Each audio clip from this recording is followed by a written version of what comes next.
Salut la gang, bienvenue à la radio B52. Merci de nous écouter toujours en plus grand nombre. Notre podcast hebdomadaire est de plus en plus populaire, c'est grâce à vous. Écoutez-nous, abonnez-vous à YouTube, c'est très important. Également notre page Facebook. Écoutez notre nouveau chroniqueur Wolverine, son dernier podcast sur Anne-Catherine Tanguay, une golfeuse québécoise en train de faire un tabac sur le circuit professionnel féminin de golf.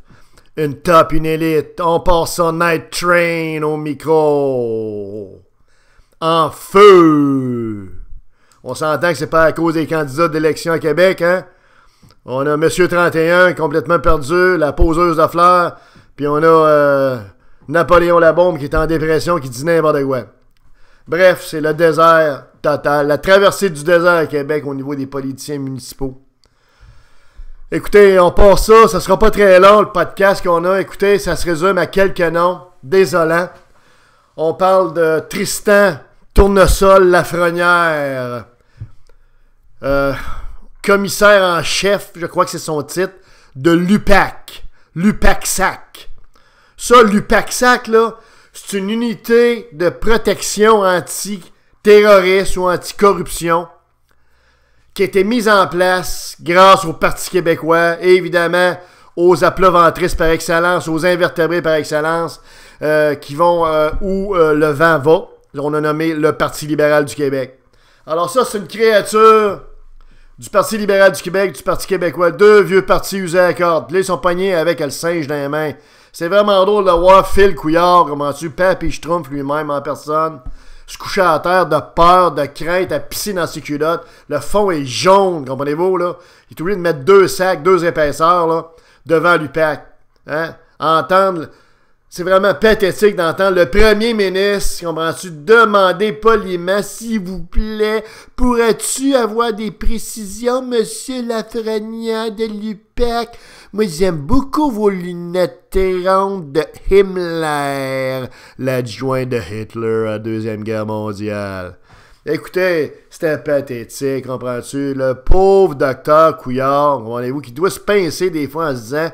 Qu'est-ce que je fais comme premier ministre? J'ai absolument pas les couilles pour ça, la stature, le lead, l'agressivité dans le bon sens du mot. Couillard, il n'y a rien de ça, comprenez-vous?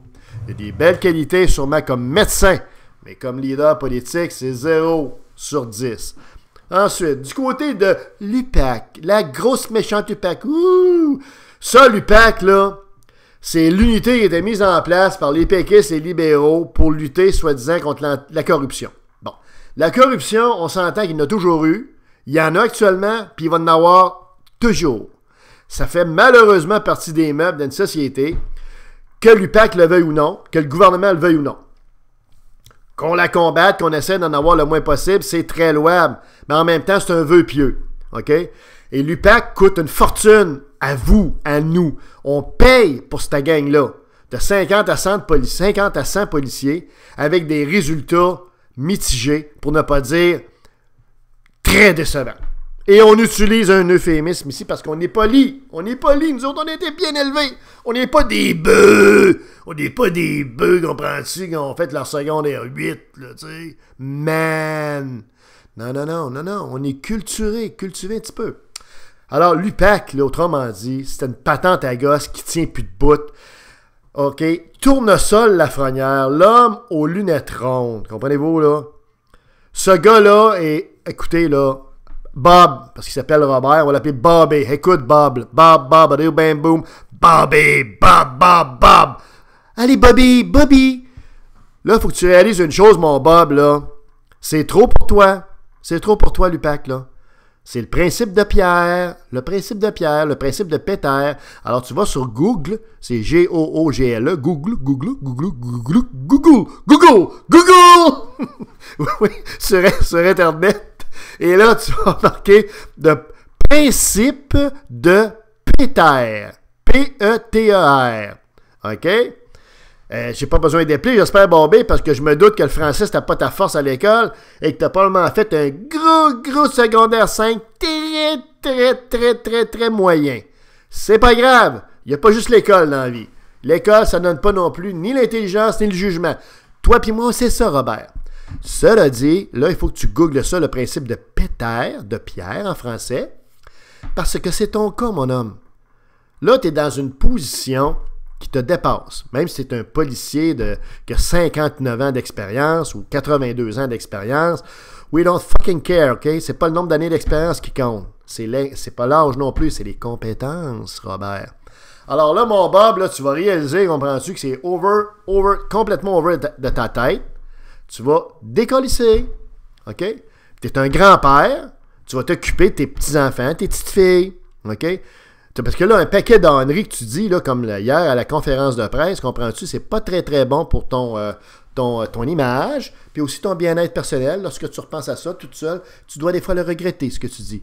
Ben oui, tu dois le regretter parce que ça fait partie de la maturité d'un homme de ton âge, hein? D'être capable de prendre le recul par rapport à ce qu'on a dit. Écoute, quand tu dis la technique de l'appât, il n'y a rien là, OK? Il n'y a absolument rien là. Écoute, mon homme, là, ça n'a aucun bon sens, là. Tu sais, appâter un politicien, tu viens juste de détruire la carrière de ce gars-là, qui s'appelle Guy Ouellet. On va en parler tout à l'heure de M. Ouellet, il n'est pas sans tâche lui non plus. Et surtout, en bout de ligne, tout ce que tu as dit hier, Robert, Bobby, ça n'a absolument apporté aucun éclairage. OK? Ni ton body à côté, là, ton petit chien enragé, là, comprends-tu? Ton petit poodle, comprends-tu? Qui avait l'air d'avoir les couilles attachées, comprends-tu? Puis qui hurlait comme un petit... un chien, vraiment un chien enragé, comprends-tu? Un petit barbette enragé, là, tu sais. Je pense qu'il s'appelait Bellinger ou quelque chose comme ça. Bref, conférence de presse navrante de l'UPAC hier, qui n'a absolument apporté aucun éclairage sur quoi que ce soit. L'UPAC est une unité qui devrait être remise en question, dans le sens où on la garde ou on la garde pas. Si on l'abolit, on l'abolit, puis je pense pas que ça change grand-chose. Si on la garde, on s'assure de bien la contrôler. Ça prend pas juste un petit comité de surveillance de FIF, comprends-tu? Ça prend bien plus que ça en termes d'imputabilité pour mettre ces gens-là au pas, les suivre comme il faut, puis leur amener à rendre des comptes. Et à rendre des comptes surtout en fonction des argents qui sont investis. Les Québécois et les Québécoises payent le salaire de tout ce monde-là, de cette unité de policiers-là, qui se prennent pour d'autres un petit peu, là.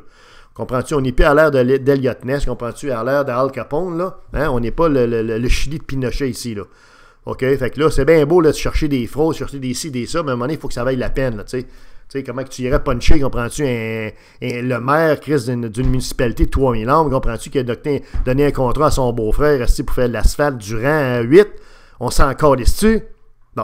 Donc, ça devrait être remis en question. D'abord, l'UPAC, première des choses, ça n'a pas été mentionné, mais ça devrait être remis en question en termes de nécessité. Et si on la garde, ça devrait être beaucoup mieux contrôlé et surtout remplacer, s'il vous plaît, le grand papy Bobby, Tournesol Lafrenière. Nous sommes maintenant à Guy Ouellet. Guy Ouellet a fait une allocution absolument renversante d'insipidité, de vide à l'Assemblée nationale. Il n'a absolument apporté aucun détail, aucun éclairage. Le chevalier, le preux chevalier qui a combattu tous les malfrats, tous les méchants, tous les motards et tous les bandits du Québec, là. Donc, on ne nie pas sa grande carrière, mais il faut que Maître Guy, le preux chevalier de Chaumédé, réalise que, un, sa carrière est terminée grâce, évidemment, à Tournesol Lafrenière, et deux, il n'a absolument rien dit qui l'aide vraiment hier. Il n'a apporté aucun détail, aucune précision permettant aux gens, au monde ordinaire, de faire la preuve, c'est-à-dire de faire la part des choses. Comprenez-vous? Papy Schtroumpf, c'est notre ami Philippe Couillard, hein, vous le savez, à B52, on l'appelle, on cabotine, bien sûr, c'est amical. Papy Schtroumpf, avec sa belle grosse barbe blanche, comprenez-vous, dans le village des Schtroumpfs, il sautille, Papy Schtroumpf. Ah, quel beau bonhomme avec ses belles grosses joues roses. Il me semble qu'on le voit à Robertval ou à Dolbeau, là, pêcher la barbotte, là, dans une belle verchère verte, comprenez-vous, avec un petit peu de rouille dessus, là. Une petite caisse de bière là-dedans, comprends-tu? Puis bingo, Phil, let's go, on pêche le saumon, comprends-tu, au son des libellules. Et où sont également des mouches à feu qui nous chantent des hymnes à la pêche, finalement. Alors, ce grand Papy Schtroumpf a finalement démontré encore une fois son manque de colonne vertébrale, s'est couché à terre devant l'UPAC, a supplié l'UPAC de donner des précisions, ce qui est absolument pathétique et indigne d'un chef d'État. Donc, il n'y a rien à dire de plus. Couillard est constant, il est toujours constant, comme le Parti libéral, constant, en déclin.